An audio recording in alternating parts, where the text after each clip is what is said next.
너울성 파도로 인한 피해가 속출하고 있습니다. 강릉 지역 해변에 모래사장이 사라지는 피해 등이 속출하고 있습니다. 광해관리공단과 광물자원공사의 통폐합을 두고 폐광 지역 사회가 반발하고 있습니다. 두 기관이 통합될 경우 폐광 지역 활성화 자금이 광물공사의 빚을 갚는 데 쓰일 것이라는 우려 때문입니다. 강원대가 오는 3월 사상 처음으로 직선제를 통해 차기 총장을 선출합니다. 하지만 개강이 늦춰져 방학 중 선거가 실시되고 투표 반영 비율 논란으로 학생과 직원이 선거 보이콧을 선언해 난항을 겪고 있습니다. 우정사업본부가 적자 해결을 위해 도내 우체국을 줄이기로 하면서 논란입니다. 도내에서는 37개 작은 우체국이 폐국 대상으로 검토 중입니다.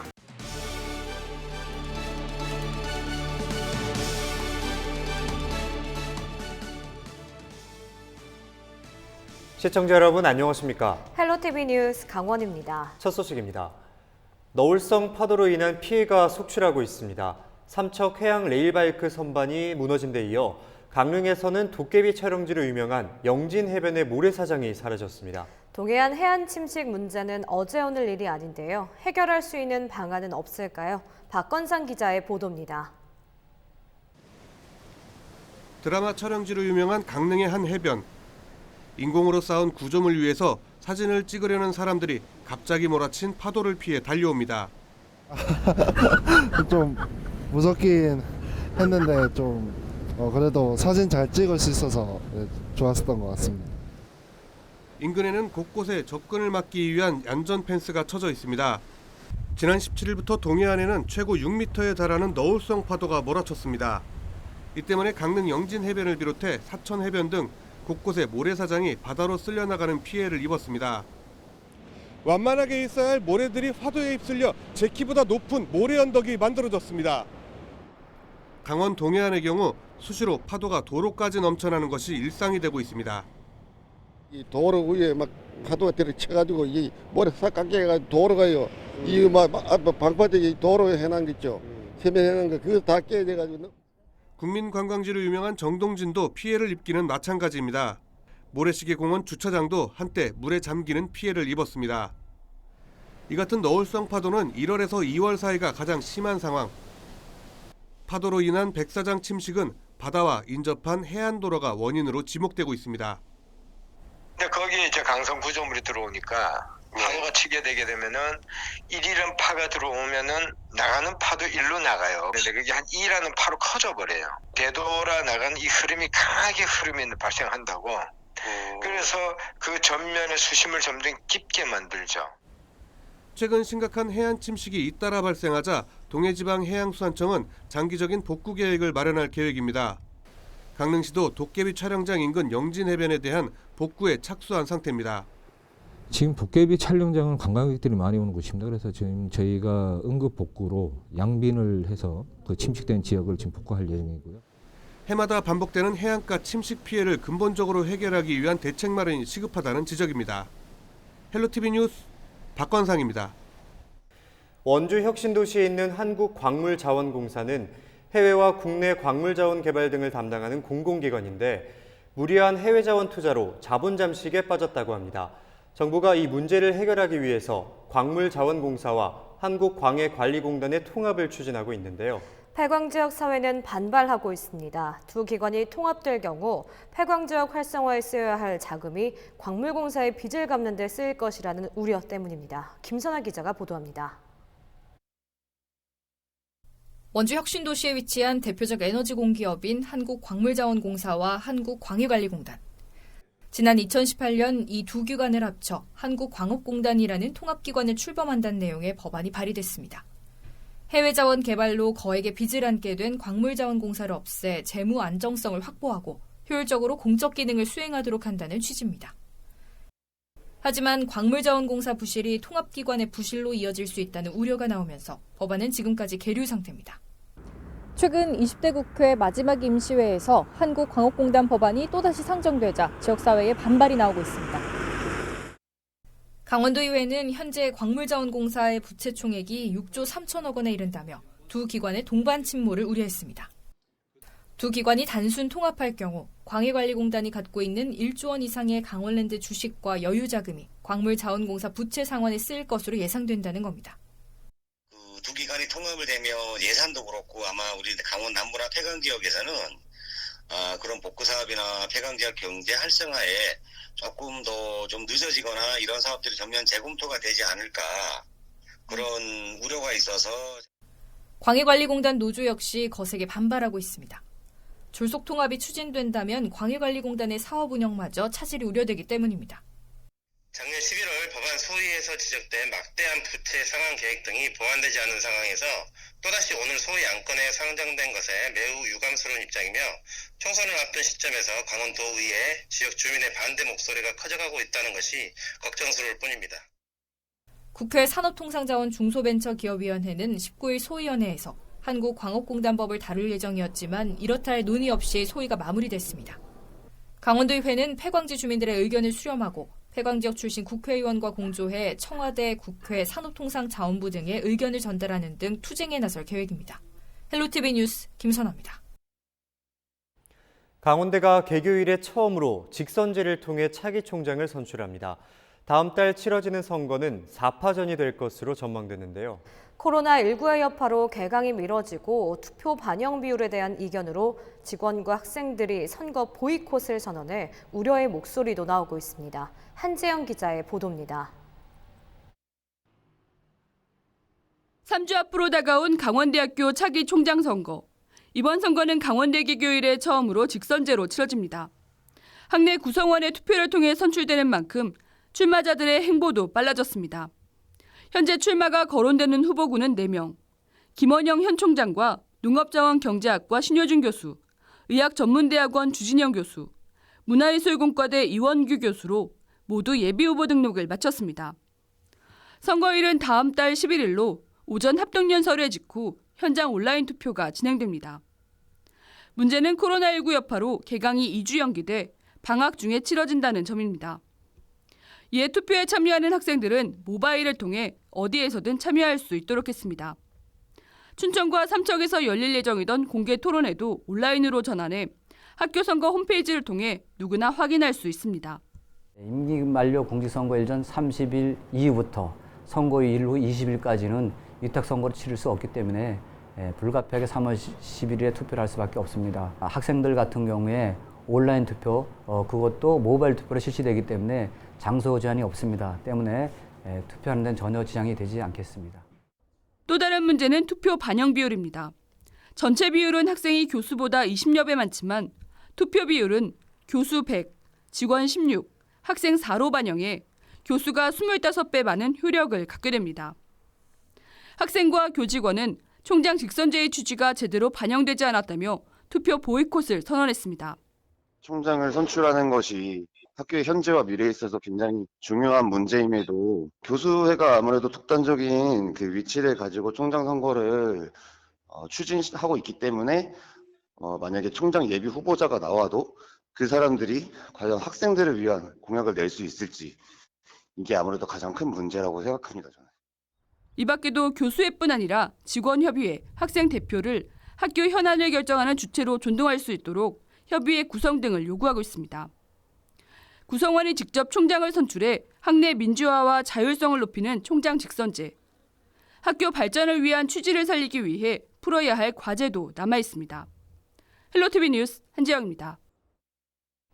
강원랜드 채용 비리 혐의로 기소된 김양호 삼척시장이 1심에서 무죄를 선고받았습니다. 춘천지방법원 강릉지원 형사 2단독은 19일 직권 남용 등의 혐의로 기소된 김 시장과 삼척시청 공무원 김모 씨에게 무죄를 선고했습니다. 재판부는 검사가 제출한 증거만으로는 공소 사실을 인정하기 부족하다면서 이 사건은 공소 사실은 범죄의 증명이 없는 경우에 해당해 무죄를 선고한다고 밝혔습니다. 김 시장 등은 지난 2015년 삼척시의 출자 기관인 모 골프장 대표이사 A씨에게 생활체육 지도자 자격증이 없는 B씨가 채용될 수 있도록 압력을 행사한 혐의로 지난해 4월 기소됐습니다.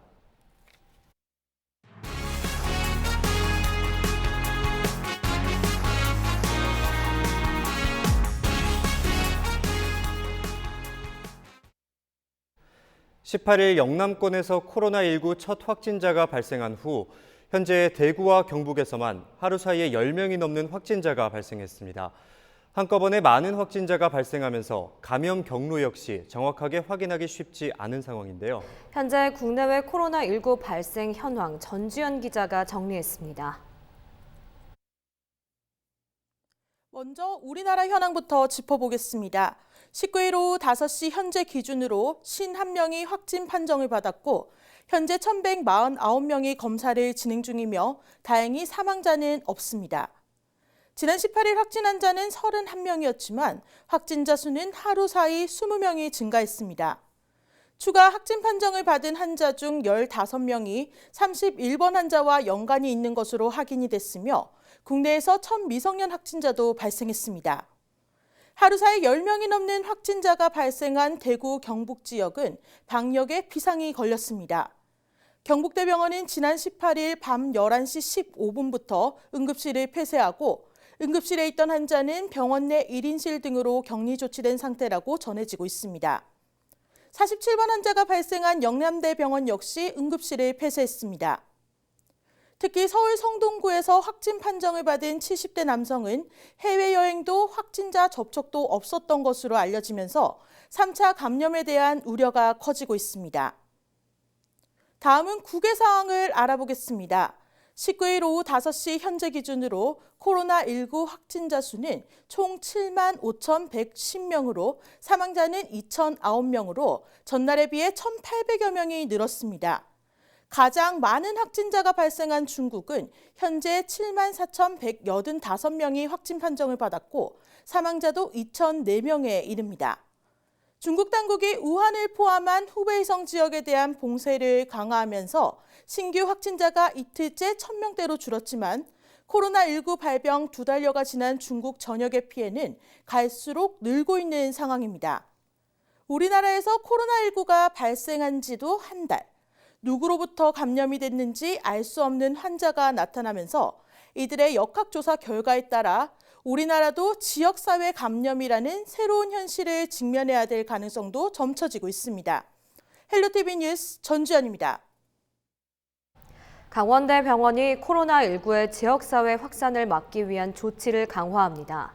강원대학교 병원은 코로나19의 2차, 3차 감염이 확대됨에 따라 호흡기 내과 입원 환자 등 폐렴 증상자에 대한 전수 검사를 하기로 했습니다. 또 고위험군과 저위험군과의 접촉을 사전에 차단하기 위해 기존의 외래와 선별진료소에 이어 폐렴 안심진료소를 추가합니다. 이에 위험국가를 여행하거나 확진 환자와 접촉한 사람은 선별진료소에서 검사를 받고 여행력이 없고 발열과 호흡기 증상이 있는 환자는 폐렴 안심진료소에서 검사를 받도록 합니다. 춘천시가 시내버스 운전자에게 마스크를 지급하지 않아 논란이 일고 있습니다. 춘천시는 춘천 고속버스에 200개, 시외버스에는 4,000개씩 마스크를 지급했지만 시내버스에는 아직 배부하지 않았다고 밝혔습니다. 대신 손소독제를 시내버스 입출구에 각각 비치했고 택시의 경우 회사별로 10개씩 제공했다고 설명했습니다. 춘천시는 마스크 지급은 의무사항이 아니고 시내버스를 비롯한 대중교통회사에 마스크를 자체 구입해 착용해 줄 것을 요구하는 내용의 협조 공문을 보냈다고 해명했습니다.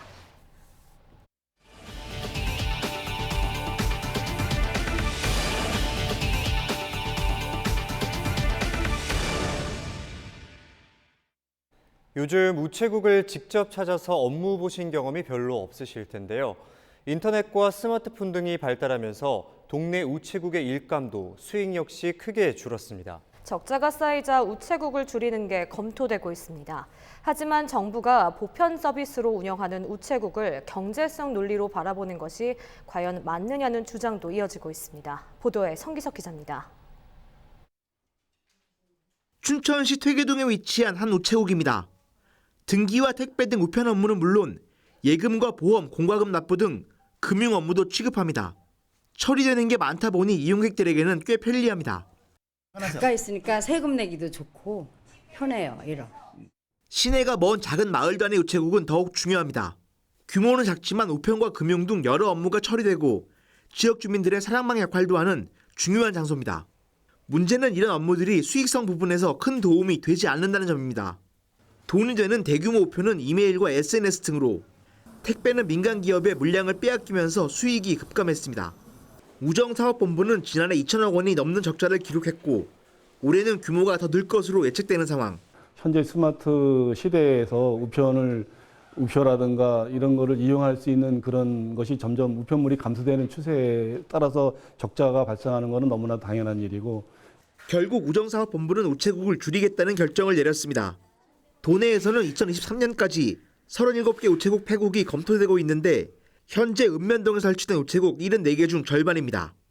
들을 선정하기 위해서 이제 기준이 내려와 있거든요. 각 청별로. 그래서 그 기준에 맞게 지금 우선 21국에 대해서 검토를 들어가고 올해 그 21국중에서 10국이 이제 폐국되게 돼 있습니다. 홍천과 철원, 평창, 영월, 횡성 등 군 지역에 있는 작은 우체국들과 출장소가 폐국 대상으로 검토되고 있습니다. 군 지역에 있는 작은 우체국들뿐만 아니라 시 지역에 있는 우체국들도 우체국 간 거리가 가까울 경우 폐국 검토 대상에 포함됐습니다. 이 같은 움직임에 대해 반발 목소리도 들립니다. 우정사업본부 공무원 노조는 정부가 보편적 서비스로 운영하는 우체국을 경제성에 맞춰 줄이면 시민들의 불편이 커질 것이라고 주장하고 있습니다. 하지만 스마트 시대 우체국의 필요성이 점차 떨어지는 것은 당연하다는 목소리도 적지 않아 우체국 폐국을 둘러싼 논란은 앞으로 더욱 커질 것으로 보입니다. 헬로티비 뉴스 성기석입니다. 조명래 환경부 장관이 화천 산천어 축제 폄훼 발언에 대해 사과했습니다. 강원도는 조 장관이 19일 오전 최문순 지사에게 전화를 걸어 화천 주민들에게 많은 상처를 준 점에 대해 유감을 표명한다고 사과했다고 밝혔습니다. 조 장관은 지역 경제를 깊이 있게 살피지 못해 송구스럽고 앞으로 환경부 차원에서 지역 농특산물 소비 운동에 적극 동참하겠다고 말했습니다. 이에 대해 최 지사는 장관의 뜻을 화천 등 지역사회에 잘 전달하고 앞으로 관계 복원에 노력해달라고 주문했습니다. 춘천교대 ROTC가 28년 만에 폐지됩니다. 춘천교대와 국방부는 지원자 감소 등을 이유로 1992년부터 운영된 춘천교대 ROTC 폐지를 결정했습니다. 이에 현재 복무 중인 후보생이 임관하는 내년 2월부터 춘천교대 ROTC가 폐지됩니다. 국방부는 또 ROTC 지원율 하락을 막기 위해 후보생 단기 복무장려금 인상 등의 대책을 마련하기로 했습니다. 춘천교대 ROTC 지원 경쟁률은 2014년 6대 1에서 지난해에는 3.1대 1로 하락했습니다.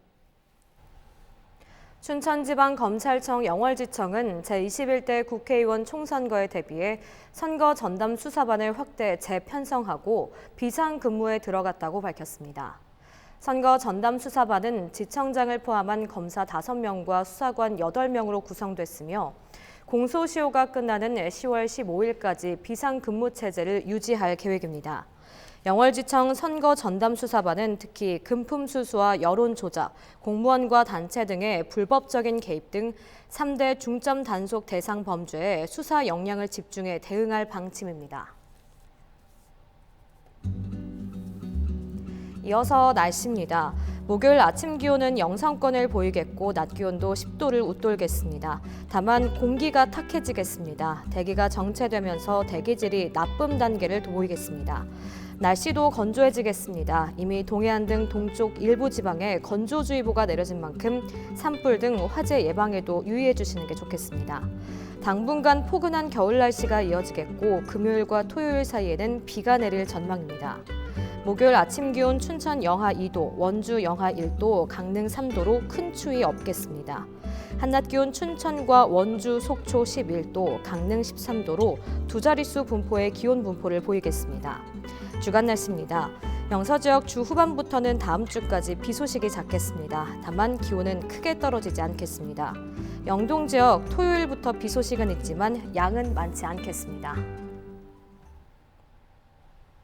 헬로티비 뉴스를 마칩니다. 헬로티비 뉴스는 지영민과 함께합니다. 시청해주신 여러분 고맙습니다.